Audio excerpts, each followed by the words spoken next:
CBS 4 News. This is Facing South Florida with Jim Defede. Good morning, I'm Jim Defede, and welcome to Facing South Florida. And a happy Super Bowl Sunday to everyone. Me, personally, I'm just going to tell you right now, I'm rooting for anybody whose quarterback does not rhyme with the name Lon Rady. Anybody but that. All right. Now, as you know, this morning we've got a big show because Vice President Mike Pence was here in South Florida on Friday attempting to raise the pressure on Nicolas Maduro to step down in Venezuela. In a few minutes, we'll show you some of the highlights, and you'll hear from a mother and son who were forced to flee Venezuela. But first, with another government shutdown looming and the State of the Union coming up on Tuesday, we want to get the very latest about what is happening in Congress. Joining me this morning to wade through the morass is Congressman Ted Deutch, a Democrat representing parts of Broward County. Congressman, thank you very much for coming in. Nice to be with you, Jim. Thanks. Who are you rooting for in the Super Bowl? Let's get that out of the way first. Do you care? Anybody but New England? Are you on that bandwagon? I am on the anybody but New England bandwagon, although as a Michigan grad, Brady has that going for him, but that's it, and it's not enough. All right. So let's start with the negotiations that are going on in Congress to avoid another shutdown. The president, in an interview with the New York Times on Thursday night, said that these negotiations over the border are pretty much, his words, a waste of time. Are we headed to another shutdown? No, I don't think so, and I certainly hope not. There is now a common, I think, belief common understanding, finally, across the aisles in Congress, both the House and Senate, that shutting down the government the way the president did the last time and the impact that that had on 800,000 federal workers and their loved ones in our communities and our country is not something that should ever happen again. It's not the way to advance a policy debate.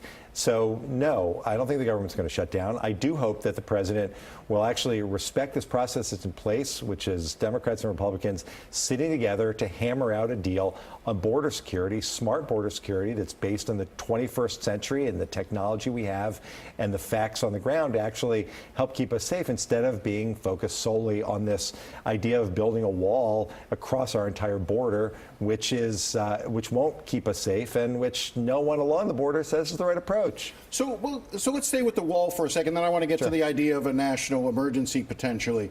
Do you oppose any wall funding whatsoever in this bill? Well, we have to be clear what we're talking about. There are parts along the border have a wall, parts have fencing, of course we ought to do whatever is best using modern technology to help keep us safe, but constructing a wall across the entire border isn't going to do it. Not when look at what happened. Look at the massive arrest of people trying to bring in hundreds of pounds of fentanyl. That was at a checkpoint. That was at a port of entry. That's where we ought to be focused using technology. We ought to be devoting more resources to drones, more resources to CBP to carry out their job.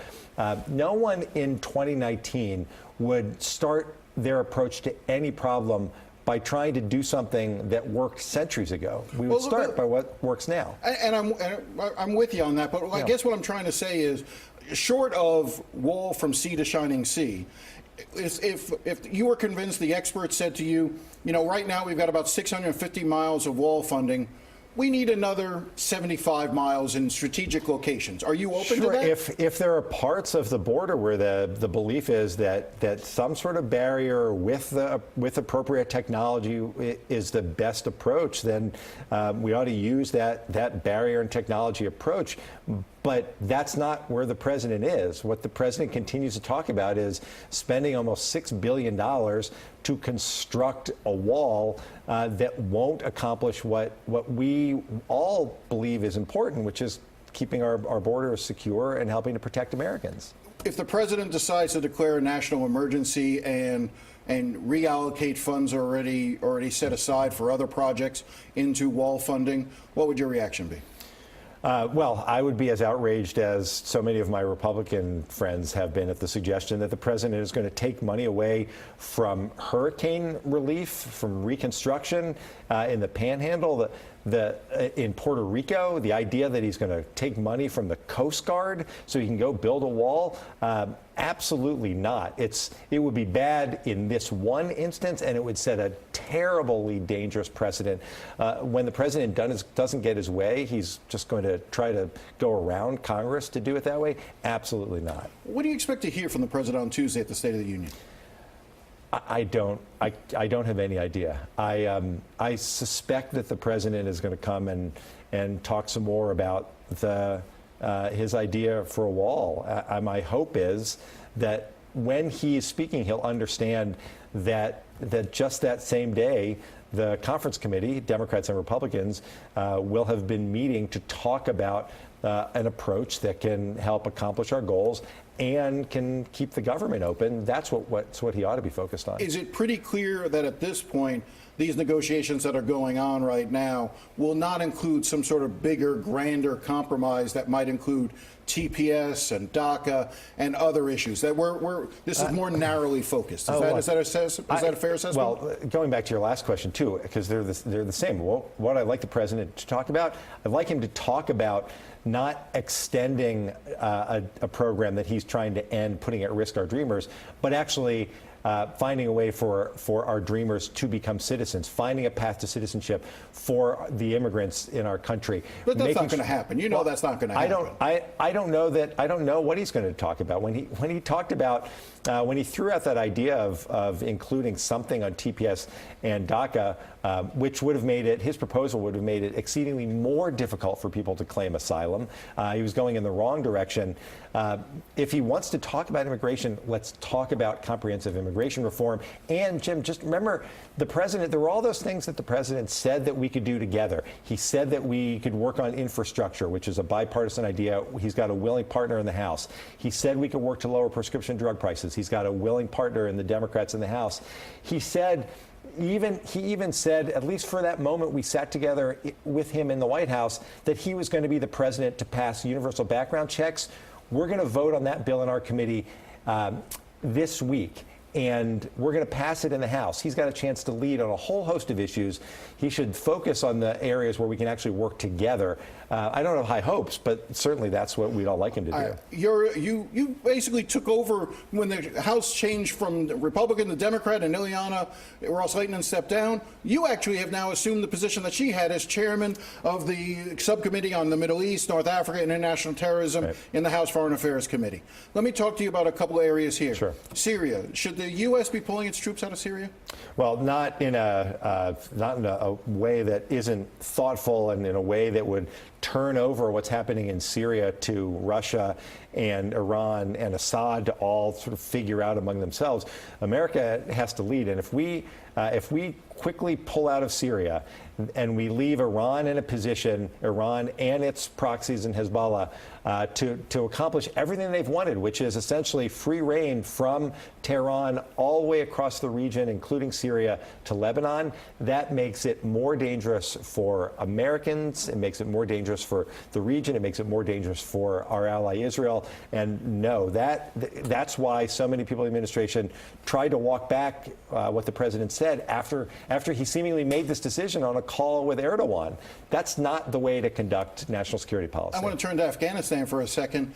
After how many years? 15, 16 years more, I mean, in Afghanistan. Is it time to come home from Afghanistan?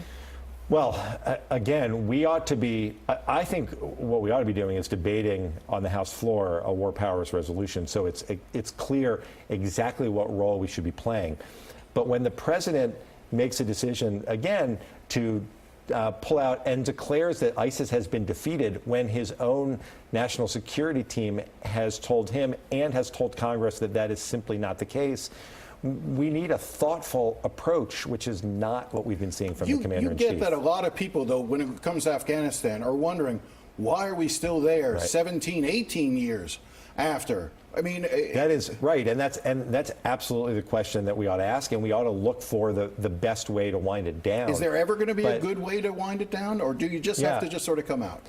No, of course there is a good way, and that starts with recognizing that we don't want to be in a position where we leave it, that when we come out, the situation will become so much more dangerous, not just for those in the country, but for our troops throughout the region and throughout all of the world. I got a lot that I want to cover in a short amount of time to sort of do it. Roger Stone, the Mueller report, you sit on the House Judiciary Committee. Tell me where you see this going. You know, the acting attorney general seemed to indicate that the Mueller probe was wrapping up. I'm not sure that that's true. Where do you see things standing right now? The acting attorney general is going to appear before our committee this week, and that's certainly something that we're going to ask him about. We're waiting for the Mueller report to finish, but we've certainly seen enough to know that the Judiciary Committee has a lot of work to do. We're starting our work to conduct oversight of this administration, exactly what the Republican leadership failed to do for 2 years. We're going to get into the issue of what constitutes obstruction of justice, whether the president's actions might be deemed to have violated the oath of office that he's taken. These are the abuse of power. These are the kinds of issues that the Judiciary Committee is responsible for, and we're finally going to take that responsibility seriously. I want to get your reaction to Ron DeSantis. The governor has been in office for about a month now. He surprised a lot of folks. What's your impression of the Ron DeSantis administration 1 month in? Well, I certainly want to make sure that we continue to focus on what he actually does, but it shouldn't be a big deal when the new governor declares that he's going to bring in a science advisor, but given the governor we had for 8 years, that is big news. I hope he's going to start following science so that we can seriously address climate change. Is he surprising you, though, a little bit on some of the moves that he made? Are you a little surprised? I am a little surprised in some ways. That's one example that I think is positive. I'm also really concerned about what looks like a potential massive partisan power grab by this new governor when he talks about going in and picking off independent duly elected school board members. That I think should be cause for alarm. It's the same thing when he looked at the supervisor of elections in Palm Beach County. Again, taking action without the full benefit of the exploration into what actually happened. I got to do a couple of things very quickly. Yes or no? Do you agree with the president's policies as a director towards Venezuela? Do you think he's doing the right moves as regards to Venezuela? I think the president is in recognizing that Guaido and the National Assembly was duly elected, and that we ought to recognize them. That is the position we should have. And lastly, I owe it to you because one time you were on the show and I made fun of you for sponsoring a bill against animal cruelty, and I said, who in Congress supports animal cruelty? And yet your bill didn't pass the last time. You're introducing it this time. Is it going to pass? I am. It is going to pass. It's obviously Guaido and not Guido, which I was going to let you go.